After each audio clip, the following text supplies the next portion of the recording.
छोटे आदमी। ऑफिस जाने के लिए मैं घर से निकला तो देखा कार पंचर थी। मुझे बेहद झुंझलाहट हुई। ठंड की वजह से आज मैं पहले ही लेट हो गया था। 11 बजे ऑफिस में आपसे मीटिंग थी। उसी समय यह कार में पंचर। मैं सोसाइटी के गेट पर आ खड़ा हुआ। सोचा टैक्सी बुला लूं। तभी सामने से ऑटो आता दिखाई दिया। उसे हाथ से रुकने का संकेत देते हुए मन में हिचकिचाहट सी महसूस हुई। इतनी बड़ी कंपनी का जनरल मैनेजर और ऑटो में ऑफिस जाए, किंतु इस समय व्यवस्था थी। मीटिंग में डायरेक्टर भी सम्मिलित होने वाले थे। देर से पहुंचा तो इंप्रेशन खराब होने का डर था। ऑटो रुका। कंपनी का नाम बताकर मैं फुर्ती से उसमें बैठ गया। थोड़ी दूर पहुंचकर अचानक ऑटो वाले ने ब्रेक लगा दिए। अरे क्या हुआ, रुक क्यों गए, मैंने पूछा। 1 मिनट साहब, वह सोसाइटी के गेट पर जो सज्जन खड़े हैं उन्हें थोड़ी दूर तक छोड़ना है, ऑटो चालक ने विनम्रता से कहा। नहीं, तुम ऐसा नहीं कर सकते, मैं क्रोध से चिल्लाया।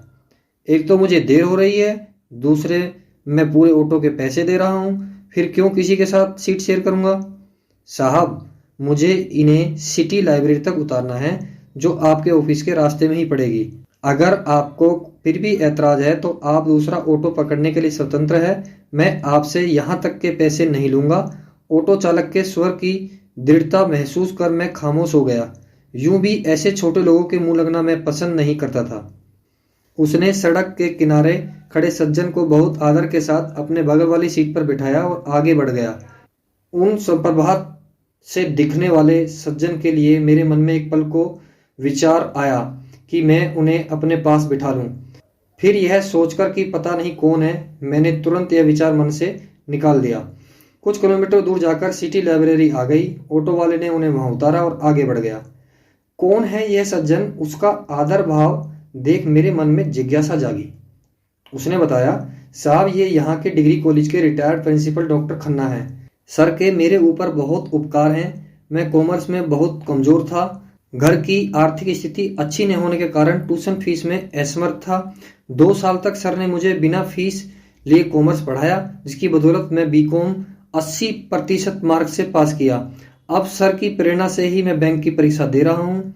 वेरी गुड, मैं उसकी प्रशंसा किए बिना नहीं रह सका। तुम्हारा नाम क्या है, मैंने पूछा। नितिन नाम है मेरा। 3 साल पूर्व सर रिटायर हो गए थे। पिछले साल इनकी पत्नी का स्वर्गवास हो गया।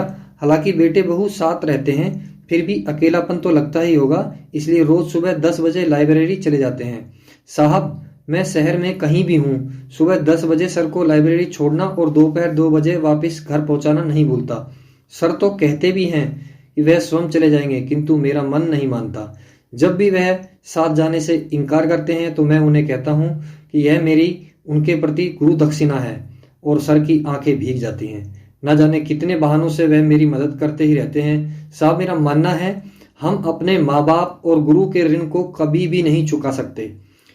मैं निशब्द, मौन, नितिन के कहे शब्दों का प्रहार अपनी आत्मा पर झेलता रहा।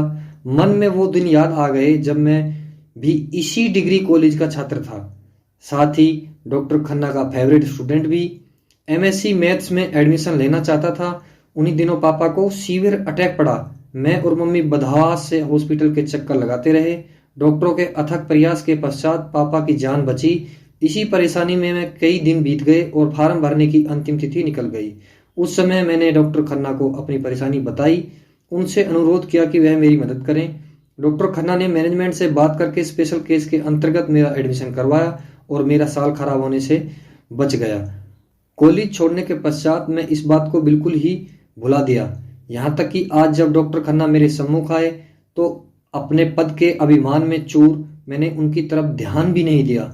आज मेरी अंतरात्मा मुझसे प्रश्न कर रही थी कि हम दोनों में से छोटा कौन था, वह इंसान जो अपनी आमदनी की परवाह न करके गुरु दक्षिणा चुका रहा था, या फिर एक कंपनी का जनरल मैनेजर जो अपने गुरु को पहचान तक न सका। आशा करती हूँ कि आपको ये कहानी पसंद आई होगी। अगर पसंद आए तो चैनल को लाइक करें, शेयर करें एंड सब्सक्राइब करें और अपनी राय कमेंट सेक्शन में जरूर लिखें। धन्यवाद।